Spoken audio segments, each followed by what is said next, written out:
John from JO Ventures Outdoors, and today I've got a video that is kind of, I just wanted to talk a little bit about this leather project that I've got going here. And if you, I don't know whether this video is going to come out before or after my Two for Tuesday, but my Two for Tuesday is going to be on these two knives that have been made by North Star Knife Reviews. I'll talk more about the knives in that video, so I'm not going to go through the handles and the steels and all that sort of thing. But these were two knives made by North Star Knife Reviews. He made the handles, he got the Mora blades here, and put those together for us as giveaways. So this one is going to be a giveaway on my channel for 750 subs, and this other fixed blade is going to be a giveaway on his channel because he just hit 1,000 subscribers. Congratulations, Ray, and appreciate you very much, and wish you the best there, and just good congratulations. So what I was going to do was we talked about this, and he made the knives and sent them to me, and now I'm going to make the sheaths for them, and then we're going to give them away on our channel. So I think that's just a great collaboration. So I thought I would talk a little bit about making a knife sheath like this, and I've started on Ray's, and I just wanted to kind of talk about the steps. And so this video may have several segments. I'm pretty sure it will. And I need to reach over here and grab something out of the box. Okay, so how do you go about making a knife sheath like this? Well, I can't give you all the particulars on this, and this isn't really a step-by-step tutorial necessarily, but I'm going to kind of take you along with me as I make some of this. Now, I've obviously already cut this out, and what I'm doing right now, and I'll just take these off, these are just clips with leather pieces, and what I've been doing here this afternoon is gluing the welt onto this sheath. So this is going to be a vertical belt sheath. It folds over like this. Get it in the frame, and haven't decided on the dye color yet. But so what happens is this starts with a pretty good sized piece of leather, and I'll just pan my camera up over here and show you the leather in the leather shop. It's this right over here. This 7 to 8 ounce leather is what I start with, and then I take that into a room where I can lay it out flat and cut it out. But actually, the way it starts is from taking paper and making a pattern. So I have a general pattern in mind for most of these, and it's this right here. So this starts with, I take 2 pieces of copier paper and I tape them together with Scotch tape. I even have the Scotch tape over here. Just take some Scotch tape, tape them together, and fold them over a long ways. And I start with that. Then I start with, then once I get that in place, then I take the knife, and I used Ray's knife here. This is his giveaway. And I lay that out on the paper, and I measure out how much space I need for the welt and for the handle and for the stitching.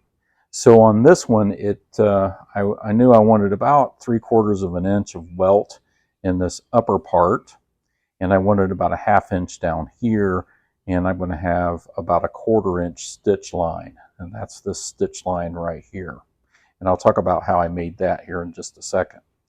And then I'd go from there and mark out the shape of the knife.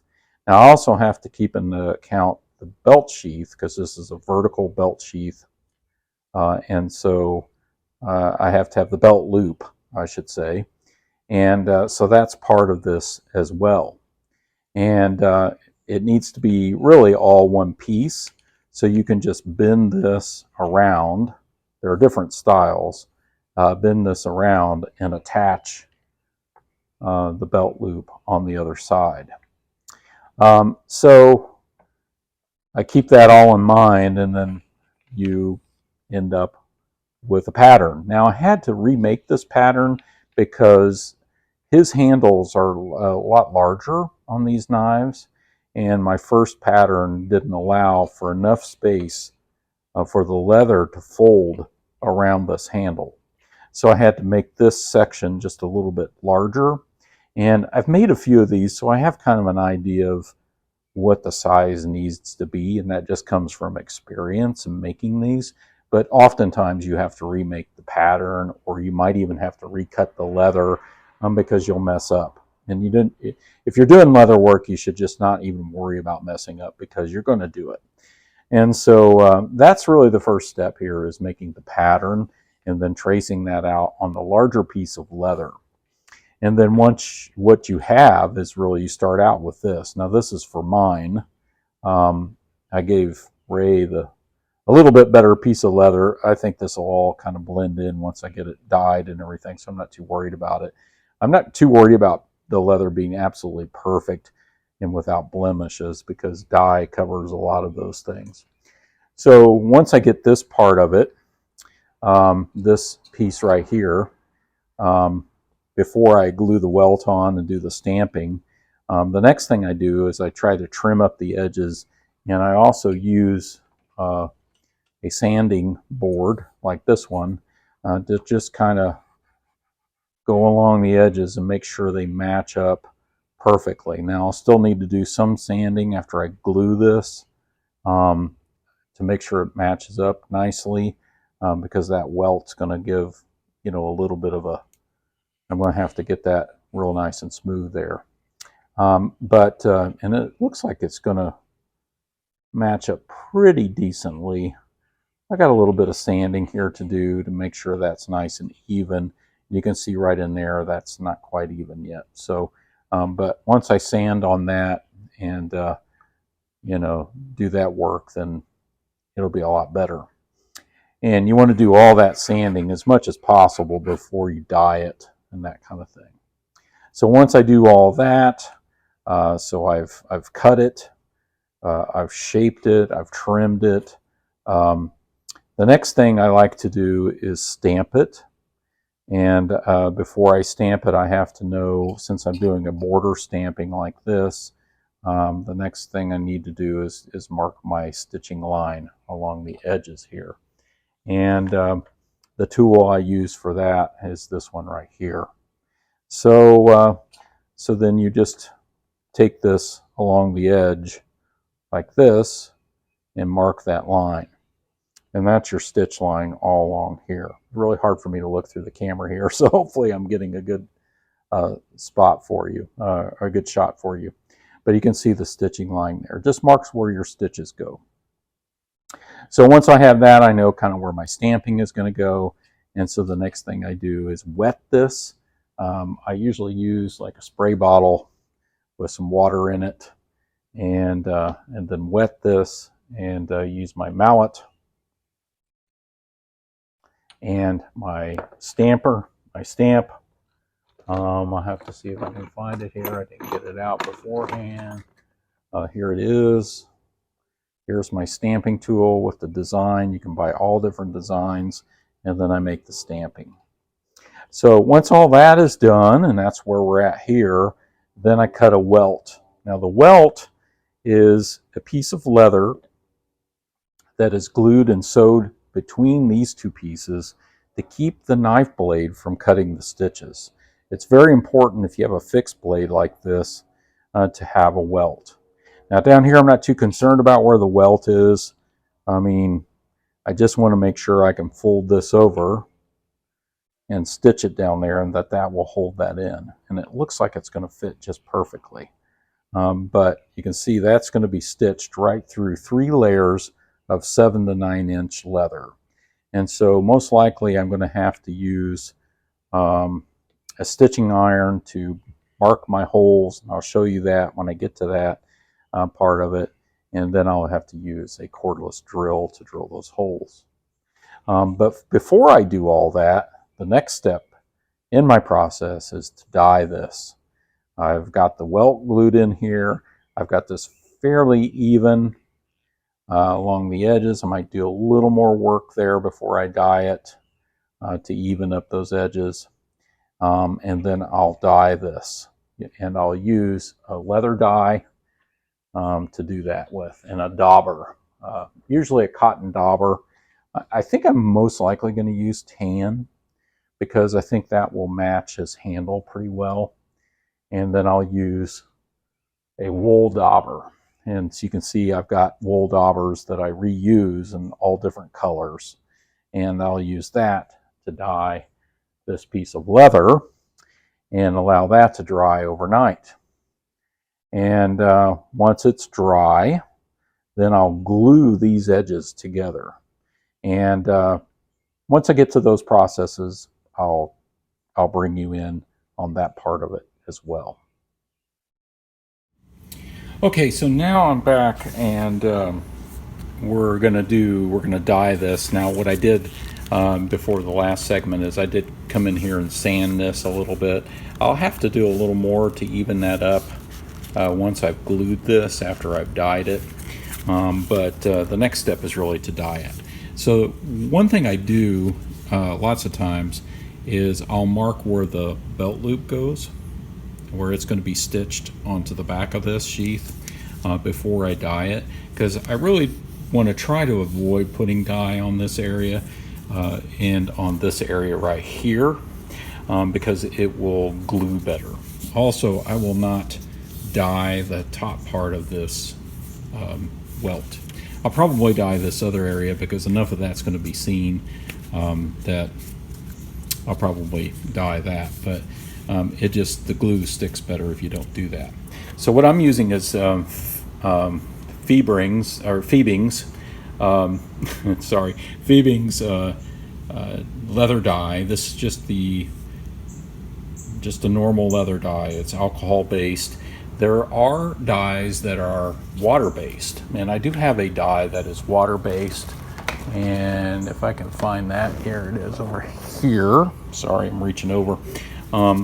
It's EcoFlow. This is a leather dye that's actually water-based. This is red, and it works really well, but I typically use the alcohol-based. And I like to, there's lots of ways to apply dye, but I like to use a wool dauber. And I got a clean wool dauber because I want to make sure the color is clear, really clean on this. And so I'm using a brand new wool dauber. And gloves are imperative when you're doing this because it is really messy. And you want to be really careful if you're in between applications. Make sure you put the cap back on because I've spilled dye before, so you want to be extra careful. I mean, my whole work area is here. It really made a mess when I did that, and it was green dye to boot, so that wasn't good. But anyway, so this is, I'll just take you through just a little bit of this, and maybe not the whole thing because that might be kind of boring, but I'll show you what I do. So I just get in here and I get a little bit of dye on the dauber, and I'll set this there, and just be real careful. I've never done this through the camera, so I don't know how this is going to work. But I also like to have cardboard down here, so I'll just come along and go smooth strokes, and this is just the technique I use, and it might look a little streaky, but it kind of gives a nice character to it once you do it. So I just come along the edges here, and I want to try to make sure I get all this covered.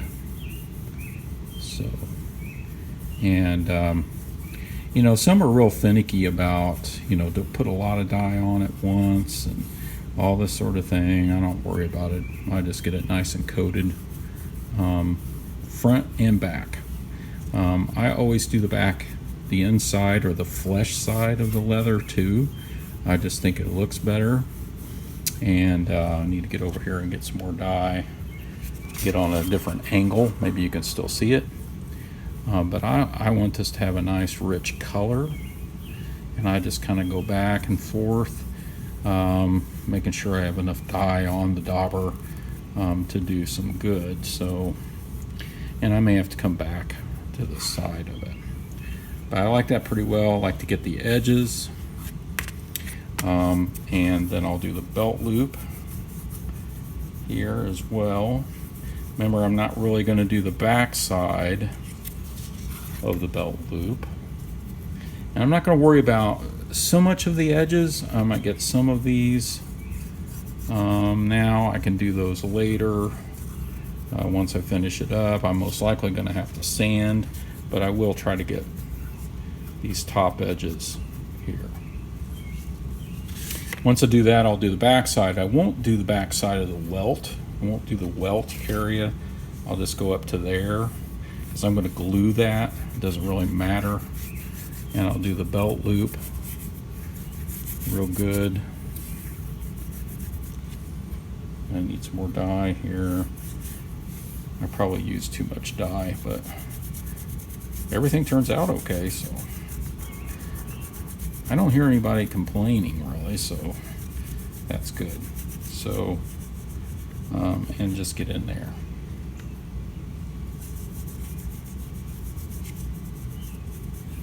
Make sure I get that covered really well. Now when it dries a little bit, I'll probably see areas where I need to go over it again.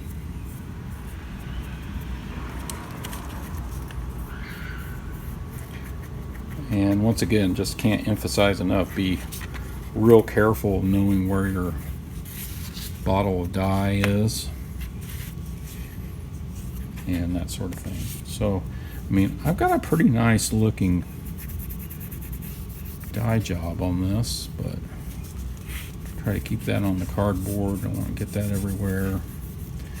Get it covered. I might come back, just a little more dye on there, and then hit some of these areas again. Okay. I like that. I like that pretty well. Again, I'm not overly concerned about this edge. I'm going to have to do some sanding to that, and then it will need to be dyed. The edges will need to be dyed again after at the very end of the process of making this sheath. So that will need to be done then.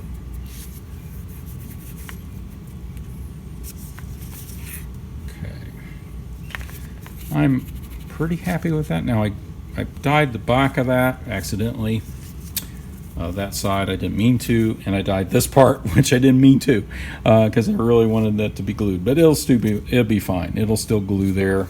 I was worried so much about the camera that I forgot about that part. So this will need to dry for several hours, really, to be the best. To make sure it's good and dry. Again, I'm going to put this lid on here, put that to the side, and I'll let that dry a little bit. But when it gets a little bit dry, I'll come along and actually burnish the edges. And this is called burnishing the edges. You're just slicking the edges. I like to do that when the dye is wet. And then I'll do it again using some Tonicol, and I'll show you what that looks like. But when the dye's wet, you can get a pretty slick edge just from that wet dye. So I'll come along and do that. And people do this different ways at different times, but I like to do a little bit of burnishing now. Again, I'll do some more towards the end, but this just gets the edges nice and smooth. So then, if you can picture the sheath, yeah, I have that marked out right there. I really wish I wouldn't dyed that part, but it's not going to be a big deal. So the sheath will actually be glued over like this, and then stitched through. So but that's the way it looks so far. And then the knife will fit down inside there. You can also form fit sheaths to knives at this point when the die is wet like this. I could take the knife that, I don't want to touch it with my hands here, but I could take the knife that Ray gave me, and I could wrap some cellophane around it and stick it inside the sheath and form fit it. So that's another possible step in this section.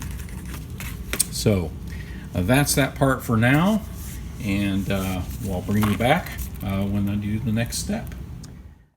John from JO Ventures Outdoors, and now we're ready for this next step here, and I've actually glued the belt loop. Gosh, there's a fly trying to get into the video. I got a belt loop. I've glued the belt loop here. Sorry, just distracted me a little bit there. Glued the belt loop to this, and so the next step before we glue this part and stitch this part, we obviously need to stitch the belt loop to the other side. And so because we can't do that obviously when we glue this, so I have to stitch that. And so the next step is we'll take our stitching iron and we'll poke our holes for our threads and our stitches here on the belt loop. Now, one thing I didn't talk about, a step I didn't talk about, let's see if I can get the tool, is before I dye this, after I've worked on the edges and everything, I actually come along the edge on both sides with this edge beveler. And basically all that does is just take off a little bit of leather along the edges here so that it will burnish better. So I did do that, and I didn't talk about that in the previous videos, so I wanted to talk about that. And this is my edge beveler. I really need a better one, but you know, this one seems to work out pretty decently, so I continue to use it. For this process, I'm going to use what we call stitching irons, and you really want to have a nice, if you do a lot of leather work, you want to use a really nice high quality stitching iron. And I picked up these two from Tandy Leather nearby where I live, and these are just been really good high quality stitching irons, and you can spend a lot of money on tools for leather work.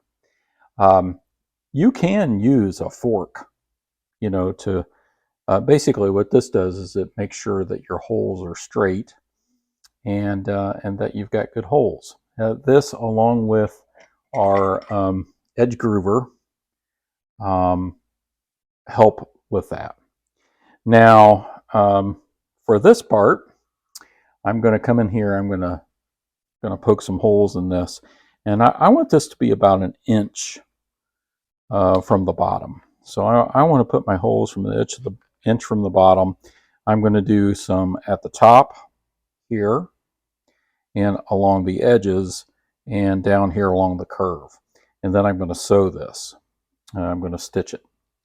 So I definitely want to get those straight, but I can pretty much take care of that. Now I could come along with my edge beveler, and I have done that before and made a little groove along these edges here by doing this. You know, just coming along here making a groove. I'm not going to do that. I think I can pretty much eyeball it. I've done this enough. They usually turn out pretty decently when I do that. So we can do that. Now our belt loop did turn out pretty decently. Got a little bit of a curve there, but it's not going to be that noticeable. The other thing I did before I got to this point was I took my burnishing tool and I burnished the flesh side of the leather, and that's just to kind of burn those combine those fibers together to make that nice and slick, rather than being real fleshy. You know, kind of like the original leather is very fleshy. I like to get that real smooth, especially on the belt loop. So let's poke some holes. I'm talking a lot. This video is going to be really long, so I'm just going to come along and kind of eyeball it there at about this, about right there. I want to talk about my surface here just a little bit. I have a quartz slab below here, and then I have this punching pad, which is a hard, dense rubber, and that works really good for a good combination.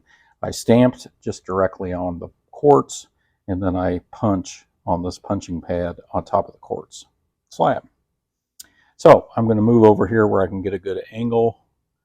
I've already got some holes where I can see what I'm doing here, and then I'm just going to punch some holes through this.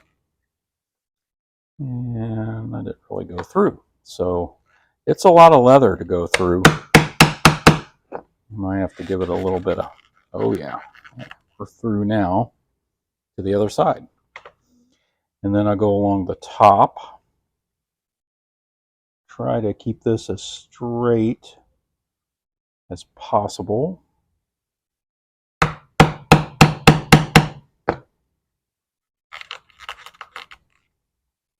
You can put a little beeswax on that to help the stitching iron go through the leather better.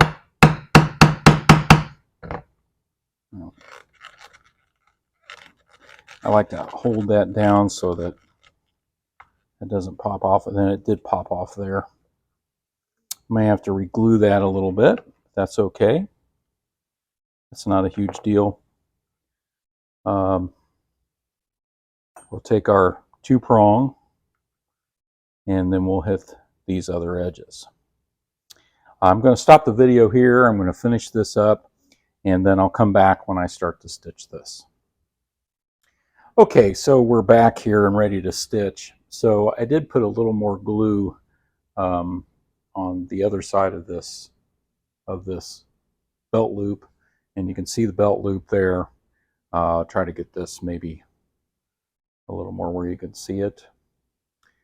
Camera angles are a little more challenging than I anticipated here, so apologize for that. But you can see, so what I've done is I'm going to do a basic saddle stitch. I'm using wax thread. This is the wax thread I'm using. I got this from Tandy Leather. I don't know the exact size, but they sell all kinds of different sizes. I really like this dark brown. It's very waxy and strong. And what I've done is I have a piece of thread that is about 5 times the size of the circumference of these stitches. And I've got a needle at either end. And you can see I've looped the string through. So I put the thread through here, and then I stick the needle through the thread and pull it tight, and then I've got this on either end, and the needle won't come out. So I'm going to go in from one end, from the left, into the next hole, and then back in through that hole to the right, and then I'm going to pull it tight. And that's a basic saddle stitch. Those stitches will not come out. That's a really good stitching method, and it's what most leather workers use. And once I learned to do that, it completely changed the quality of my work. And so I really encourage leather workers to learn how to do that. So I'm going to take this in from this side. Hopefully you can see this. And so, yeah, and I need to find my hole on the other side. And I don't want to take it all the way through, but just a little bit there. And then I'm going to pull this tight, and I'm going to stick my needle back through the other side. Okay, I had to stop the video there for just a second. Sorry about that. So once I stick it through, I'm going to see if I can move this over here. I'm going to loop the thread around on the other side, and then I'm going to pull this through and then pull those two tight. Let me put you back over here. Apologize for the camera work. And so now I'm going to pull this through. My glue not sticking earlier is a real problem, but I think we can work around it. Once we get a few stitches in, yeah, so now we're back in place. And I just repeat the process. I want to pull this tight down here because I don't want to skewer the thread on the other side. I'll have a real mess then. And just pull it through like this. Hopefully you can see that. I'm going to go all the way around this attachment to the belt loop. Now this is a stitching stitching pony, I should say, that I made. And I think I've shown this in other videos. It's just a vise with 2 boards and some leather. And you can buy stitching ponies, but I thought, I don't really need to buy one. I can just make one and save a little bit of cash. So they're not terribly expensive. I'll probably buy one sometime. So there we go. So we had a little bit of a problem here. See that?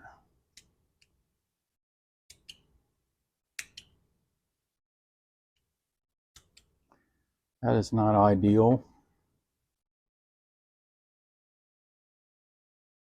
But we can work with it.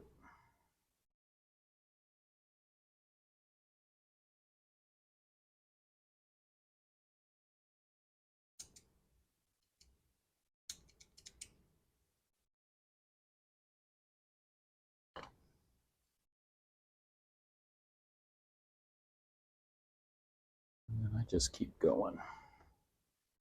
This thicker thread's a little challenging, but if I can pull it down like that and then push my needle more up this way, I can miss that thread on the other side. Yeah, there we go. I think we're going to be all right. Okay, I'm back and I've finished the stitching for the belt loop, as you can see there.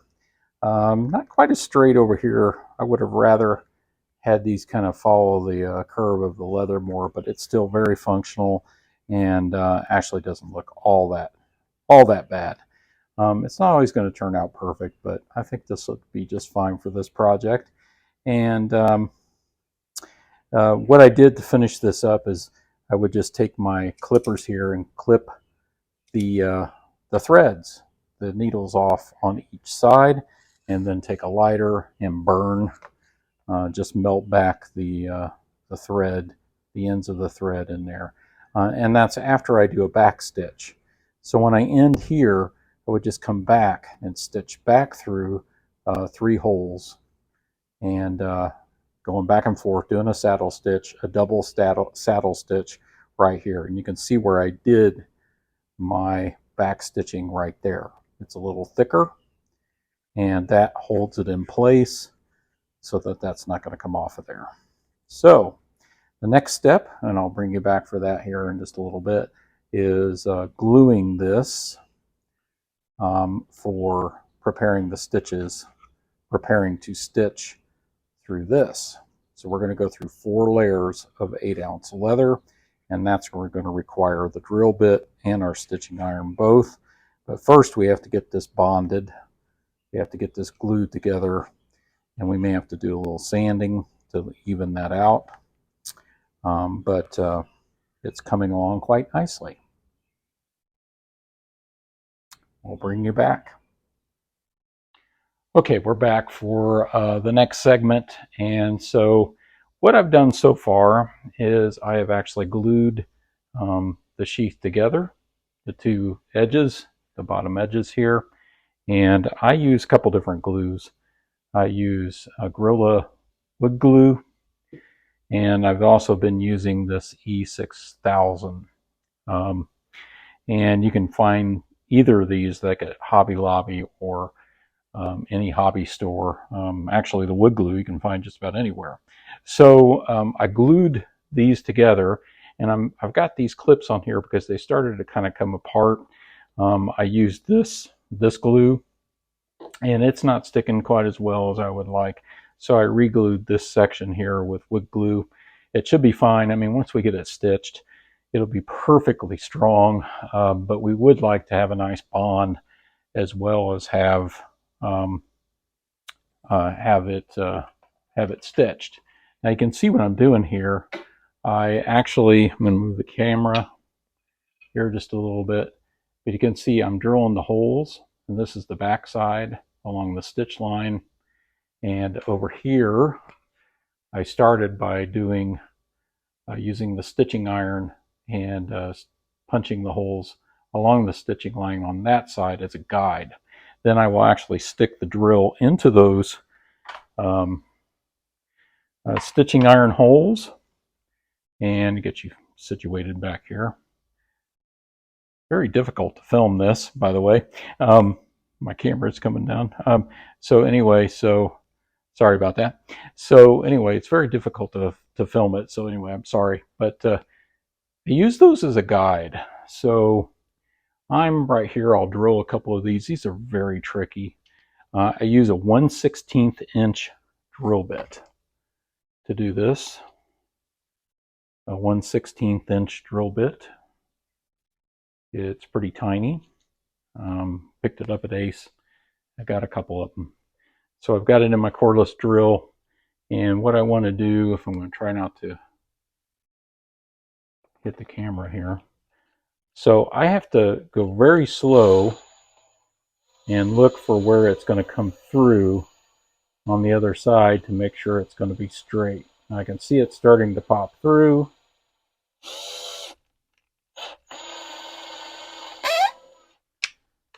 And then we'll do that. And then I just keep going. Okay, we're back, and we are continuing to stitch this bottom part. You can see I've already done quite a bit of this edge right here, and I have drilled the holes, and I've used my awl to make the holes bigger. I get the awl up here so you can see it. Used an awl to make these holes bigger. I have my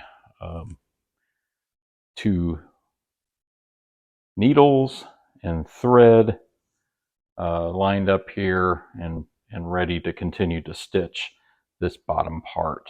So we're on the home stretch here. I've had a lot of issues with this part. When I got down into here, my holes were really not big enough. That's why it's really important that even though I've used the drill to drill the holes, I also need to make sure they're big enough. And so using the awl going inside each one of these holes is important, because I end up skewering, running the needle through the thread here on as I go through the holes. So I don't know if that makes sense or not, but what happens, it splits the thread, and then I have to cut it to continue the stitch. And what happened was it got so thin right here it broke. So then I did a back stitch right in here. You can just barely see it. It's right in here. It's not very noticeable. And then I had to get more thread and start over again. That's not ideal. And actually that's never really happened to me. I'm not sure what happened there, but isn't that just fitting? When I do a video on this project, I start having all kinds of problems. But I've also had to do some more re-gluing up here. Okay, we're back, and okay, but so anyway, I'm going to continue stitching this. I just thought I'd take you through a few stitches with me, so you can just watch here.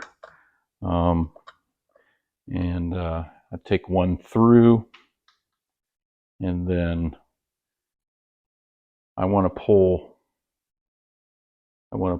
this back, and I want to try not to hit the thread on the other side. And what makes this kind of tricky, it's a lot harder because it's 4 layers, no, 3 layers of 8-ounce leather, 7 to 8-ounce leather. And there we go. There's the saddle stitch. And it's just real thick. Just the key is to get the hole big enough, and also to get them lined up correctly. And I've kind of run into something here. If it doesn't go through quite the way you want, it's good to kind of take the awl and make sure that the hole is clear all the way through. So that's just what I did there. See where I'm going. There we go. Grab my other needle, bring this back, and then go back through. Take this thread, go around the needle on the other side, and then pull it tight. And it's going a lot smoother than it did earlier today because I've got my holes big enough. This is really thick thread too, so it takes a little bit to do it.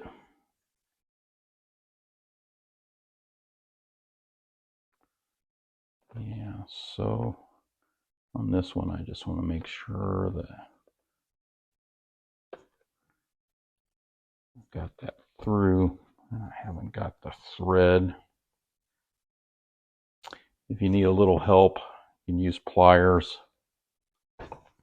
Pull it through just to kind of help you. Pull them together. Keep moving this around so that my light is in the right spot. So you kind of get the idea here. So hopefully this is coming through on camera. I tried to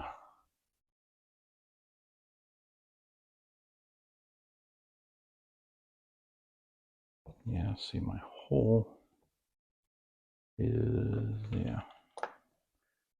I can move that just a little bit. Yeah, there it goes. Now I can kind of see, there we go. Kind of tell on the other side if it has gone through the thread. I do not want to do that again. That will make a mess. Yeah, we're going through pretty good now.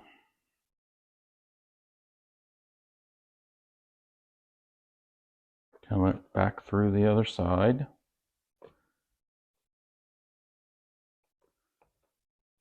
Turn that around. Use my pliers. Pull it through. And keep going. Just like that. And I think you get the idea. We're getting a pretty good stitch. Really, for all the issues I've had, it really looks pretty good. Pull that through. Looks like everything's working great. All right, so you get the idea. So what's next? So what's next on this? I don't know what my camera angle's like here.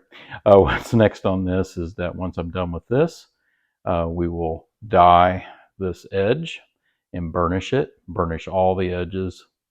Make sure they're nice and smooth. Make sure all the areas that have been sanded are dyed with the same dye we used earlier.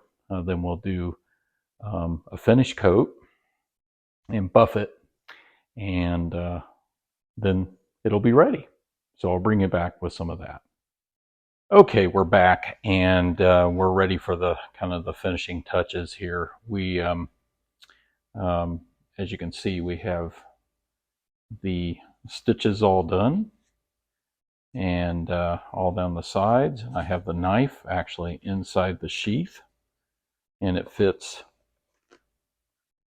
perfectly. So we've got a nice fit. It's really looking good. We want to put the finishing touches on it. So we'll put that knife over here, and then we're going to take our tan dye here, and trying to get my light kind of situated here. Yeah, we're going to use our tan leather dye once again, and we're going to dye the edges here. See, I left that way because I was doing some sanding along those edges, and in fact right in there I might do a little more. Bring it off camera. Now lots of leather workers that do this like for a living, more professional kind of situations, they will actually have a belt sander, and they'll come along here and make that completely flush. But I'm just doing the best I can with what I have here. So once I get dye on there and get it burnished, it's going to look, really good, I think. So but be careful with our dye. We've got our wool dauber once again. We get some dye on there, and then we're just going to come along the edge here and hit that where we didn't have any dye. And that looks looking pretty good. Hit that real good. That's it. I don't think I have any other spots. Okay, we're back for the final segment, and here is the finished product. So what did I do since the last video? I got kind of cut off because I think I ran out of storage. Well, I came along the edges here and burnished them. So I slicked them with this burnishing tool, and so the bottom edge is nice and slick and shiny. I came along these edges also with that tool. I also used Tonicol on those edges to do the burnishing, as well as put the final sheen on there using a leather sheen product, and then just buffing this out with a rag. I usually use an old towel, so I can just take this old towel here and buff this out real good. So gives it a nice shine. And so those are the final steps. So I don't want to make this section too long, but these are the final products and the tool that I used here. And we've got the knife in here, and there we go. It goes right back in there. So this is the knife that Ray, North Star Knife Reviews, made for his giveaway for 1,000 subscribers. Congratulations, Ray. Once again, this is the sheath that will go with it. So I'll send this off to Ray, and then he will give it away on his channel. Well, I know this was a very long video, much longer than any other videos I've made. Thank you for watching it and hanging in there with me. Here in the future, I'll be making a sheath for this one to give away on my channel. So we'll let you know when we're ready for that. Thank you so much for watching.